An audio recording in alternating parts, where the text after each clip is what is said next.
Si Oda ay isang normal na high schooler, kasing normal niya na kalahati ng kanyang classmates nakalimutan pa nga na nandyan siya sa unang lugar. Karamihan ng oras niya ay ginugugol sa pagbabasa ng isekai novels mag-isa. At ang dahilan kung bakit laging mag-isa ay hindi dahil binubuli siya o ganun, gusto lang talaga niya yun. Ang ideya na may lalapit sa kanya para makipag-usap ay nakaka-anxiety, kaya mas madali para sa kanya na maging invisible. Biglang nagdilim ang kwarto at lumitaw ang isang itim na sphere sa gitna ng classroom. May lumitaw na summoning circle sa ibabaw ng lahat ng tao sa klase. Sa susunod na sandali, napunta sila sa gitna ng malaking hall. Isang matandang lalaki na walang buhok ang kumuha ng kanilang atensyon at sinabi na may mahalagang sasabihin sa kanila ang hari. Natural lang na nagalit at na-stress ang mga estudyante dahil sa interdimensional na kidnapping, kaya nagtanong sila kung ano ba ang kahulugan nito. Pero wala namang pakialam ang advisor sa kanilang concerns, kaya pinagsabihan silang tumahimik at makinig. Nang tumahimik na lahat, nagsalita ang hari at ipinakilala ang sarili bilang si Morgan, ang ruler ng kingdom ng Red Dis. Sinabi niya na ang buong kaharian ay inaatake ng mga demonyo at tanging ang kapangyarihan ng isang hero mula sa ibang mundo lang ang sapat para talunin ang Demon Lord. Nang marinig ito, na-realize ni Oda na ito ay eksaktong parehong senaryo ng lahat ng isekai novels na binabasa niya, at kahit papaano, medyo excited na rin siya. Pagkatapos, sinabi ng advisor na panahon na para ay identify ang hero sa kanila, kaya inanyayahan niya ang lahat na ilagay ang kamay sa crystal ball para ma-inspect ang kanilang statuses. Ang unang sumubok ay si Duska, lumapit siya sa bola at sinabi sa kanya na i-type ang word na status para ipakita ang stats niya. Sana ay siya ang hero, pero lumalabas na isa lang siyang animal trainer na may average power na 450. Sinabi ng advisor na hindi dapat ma-disappoint dahil level 1 pa lang siya, pero ang stats niya ay sobra na sa karaniwan ng tao sa mundong ito. Ang iba pang estudyante ay may mga klase tulad ng Disenchanter, Knight, at Healer, at natuwa ang advisor sa diversity ng kanilang strong skills. Sinabi rin niya na pwede nilang buksan ang personal status window sa pamamagitan ng pagsabi ng status. Nang sinubukan ni Oda, nalaman niyang siya ay isang assassin. Hindi naman siya masyadong nagulat dahil akma ito sa kanyang personalidad, pero nag-alala siya sa abnormal na taas ng kanyang stats. Kanina, si Duke ay may stats na 450 at sinabi ng advisor na mataas na iyon kumpara sa karaniwan sa mundong ito.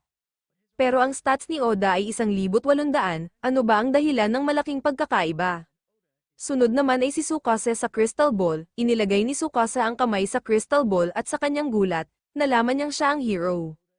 Hindi naman gaanong nagulat ang ibang estudyante dahil matagal ng prodigy si Tsukasa sa athletics, academics, at leadership, kaya siya ang pinakakanais na maging hero. Pinuri siya ng advisor sa sobrang taas ng kanyang stats dahil karamihan ng tao ay umaabot lang sa 500 points, pero siya ay nasa 900. Pero kung 900 lang ang ibinibigay sa isang hero, mas lalo namang naguluhan si Oda sa sarili niyang stats dahil sobrang taas nito.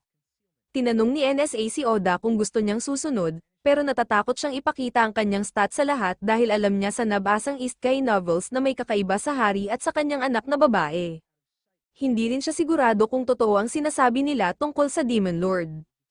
Kaya, kung ipapakita niya ang stats niya, malaki ang disadvantage niya. Pero kung sabihing ayaw lang niya ipakita, masyado itong makakakuha ng atensyon. Tumingin siya sa kanyang stat screen at napansin ang maxwell skill niya na tinatawag na presence concealment. Nang i-activate niya ito, halos tuluyan siyang nawala sa grupo nang hindi namamalayan ng kahit sino. Kahit si Nanis, nakausap pa siya sandali lang, nakalimot agad sa existence ni Oda pagkakalayo niya, parang wala talaga. Nang may tala na ng advisor ang kakayahan ng lahat, sinabi niya na mabibigyan sila ng equipment para sa training nila soon, pero sa ngayon, dadalhin muna sila sa mga bedrooms na nakahanda para sa kanila. Huminga ng maluwag si Oda, nakalusot siya sa verification nang hindi napapansin. Ngayon, ang kailangan lang niya ay gamitin ang kanyang skills para mangalap ng impormasyon. Habang naglalakad sa mga hall, napansin niya ang camera na nagmumonitor sa mga estudyante mula sa ceiling. Ngayon, sigurado siyang may masamang nangyayari dito. Dahil wala nang nakakaalam na nandyan siya, kailangan niyang mag-isa hanggang matuklasan niya ang totoo. Sa kabutihang palad, nakakita siya ng lumang kwarto sa kastilyo na ginagamit sa pag-iimbak ng equipment. Nagdesisyon siyang doon mag-spend ng gabi at tingnan ang mga gamit. Nahanap niya ang mga bagay na akma para sa isang assassin, isinusuot niya ito at lumabas para magsimula mangalap ng impormasyon. Dahil sa sobrang taas ng kanyang stats, madali niyang nalipang daan-daang feet sa hangin kaya walang problema ang paggalaw. At gamit ang kanyang concealment ability, nakalusot siya papasok sa kwarto ng hari nang hindi namamalayan at narinig ang pag-uusap nito sa prinsesa tungkol sa isang plano. Pinaalala rin ni Morgan sa prinsesa na siguraduhing huwag hayaang makapasok ang kahit sinong estudyante sa castle's archive dahil delikado kung malalaman nila ang katotohanan. Si Oda hindi pa rin sure kung ano eksakto ang plano ng hari at prinsesa pero ramdam niya na hindi ito mabuti kaya natutokso siyang patayin ang hari sa oras na iyon, pero sobrang reckless iyon lalo na kung wala pa siyang sapat na impormasyon. Kinaumagahan, nag-sneak siya sa dining hall at kumuha ng bread habang iniisip kung dapat ba niyang alisin ang concealment para sabihin sa classmates niya na may masamang balak ang hari pero duda siyang maniniwala sila. Dumating si Tsukasa at sinabi na naging mas malakas sila pagdating sa world na ito at duty nila na gamitin ang bagong power para talunin ang Demon Lord tulad ng hiling ng hari kaya humihingi siya ng support at mukhang agree naman lahat. Na-realize ni Oda na dahil allies ang tingin ng classmates niya sa hari at prinsesa, imposible nilang paniwalaan siya kung sasabihin niya ang narinig niya kagabi kaya nagdesisyon siyang mangalap pa ng impormasyon. Later that day, naggather ang mga estudyante para sa first combat lessons at ipinakilala si Seren Mithray, ang Knight Commander ng Redus's Last Battalion, na magte-train sa kanila for 1 month bago payagang pumasok sa dungeon para subukan ang bagong skills. Nanunood si Oda mula sa kanto at hindi siya masaya kung gaano ka-enthusiastic ang classmates niya pero wala siyang magagawa sa ngayon kaya aalis sana siya para maghanap ng intel, pero napansin siya ni Seren kaya iniwan nito ang assistant niyang si Jill at sinundan siya. Huminto si Oda sa fountain at iniisip kung saan kukuha ng intel nang biglang lumitaw si Seren at tinanong kung may problema. At nagulat si Oda dahil active pa ang concealment niya pero sinabi ni Seren na effective pa rin iyon sa lahat maliban sa kanya dahil special case siya at may enchanted eyes na nakakakita ng minor temperature changes kaya madali niyang mapansin si Oda. Dahil ayaw mabuko, kinuha ni Oda ang dagger para patayin siya pero sinabi ni Seren na hindi niya kailangan iyon dahil hindi niya isusumbong sa hari o prinsesa. Nagulat si Oda dahil inaakala niyang loyal si Seren sa hari pero komplikado pala ang loyalty niya kaya wala siyang reason para mag-snitch kay Oda. Umupo silang dalawa sa entrance at sinabi ni Oda na sinusubukan niyang makahanap ng way para makapasok sa archives dahil wala siyang alam tungkol sa magic o kung paano gumagana ang world na ito.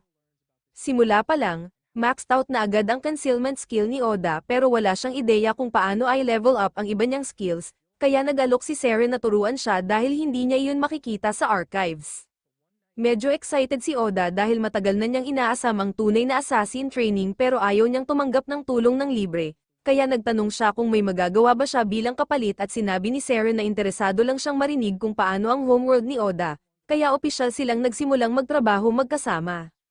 Sa mga sumunod na linggo, natutunan ni Oda ang history ng mundong ito at ang iba't ibang continents na tinitirhan ng elves at beast folk.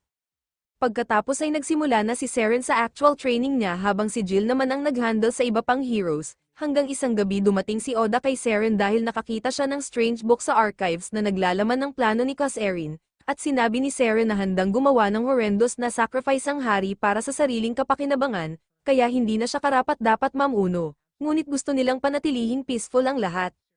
Iniisip ni Oda na mas madali sana kung pinatay niya ang hari nung nagkaroon siya ng pagkakataon, pero sinabi ni Seren na tama ang ginawa niyang spared ang hari dahil hindi madaling pasanin ang pagpatay at kahit assassin siya, hindi ibig sabihin obligadong pumatay, lalo na kung balak niyang makabalik sa home, kaya minimal lang dapat ang pagpatay. Pinahahalagahan ni Oda ang advice ni Seren at nagtanong kung bakit siya inaalala ni Seren kahit wala siyang makukuha, at sinabi ni Seren na mataas ang expectations niya kay Oda hindi lang sa stats, dahil siya lang ang nag-isip ng maayos ng unang ma-summon at kakaunti lang ang kayang tiisin ang pinagdaanan niya.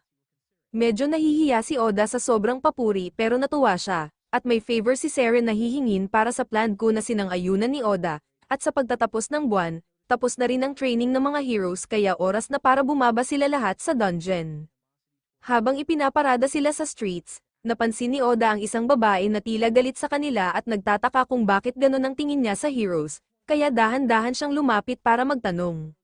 Nagulat ang babae sa biglaang paglabas ni Oda pero tiniyak niya na wala siyang masamang intensyon at gusto lang malaman kung bakit hostile siya samantalang sinusuportahan ng iba ang heroes, at tinanong siya kung alam niya ang sakripisyo ng kingdom para i-summon sila, Pero first time ni Oda marinig iyon kaya hindi siya sigurado, at imbes na sabihin diretso, sinabihan siya ng babae na alamin niya ito sa sarili niya dahil hindi ito ang huling pagkikita nila. Habang papasok sa dungeon, kinailangan nilang labanan ng malaking grupo ng orcs. Pero kahit ilan ang patayin nila, mas damadami, kaya iminungkahi ni Tsukasa na umatras muna at sumang-ayon si Seren. Gamit ang Divine Sword skill para linisin ang daan palabas at utusan ang lahat na tumakbo, pero pagkadaan sa pinto, natrap sila ng mas maraming monsters at mukhang maliit ang chance nilang makatakas, at naalala ni Tsukasa na may special smoke bomb siya na ibinigay ng prinsesa para takutin ang monsters, pero sa horror niya, nag-transform ang orc sa isang minotaur na mas malakas kaysa sa lahat ng nakaharap nila, at pagdating ni Oda at Jill, halos talo na ang party. Mabilis na kumilos si Oda para tusok ang leeg ng Minotaur pero sobrang matigas ang balat nito kaya nabasag ang sword niya. Napilitang umatras si Oda at nakita si Tsukasa na nakaluhod na may broken arm at nagkakaroon ng mental breakdown dahil hindi niya kayanin ang Minotaur mag-isa. Alam ni Oda na may strong sense of responsibility si Tsukasa pero hindi siya basta-basta nadudurog sa pressure kaya naisip niyang may gumawa ng masama sa kanya, at pinagawa sa disenchanter ng party ang spell curse para tingnan ang nangyari at nakita nga ang remnants ng curse na lumilipad mula sa ulo ni Tsukasa, kaya halatang may planong attack at may ideya na si Oda kung sino ang nasa likod nito. Habang din-dispel ang curse ni Tsukasa, sinabi ni Oda kay Seren na gagamitin niya ang bagong skill niya, kaya nag-launch si Seren ng Flash of Lightning sa Minotaur at sabay nitong inactivate ni Oda ang Shadow Magic.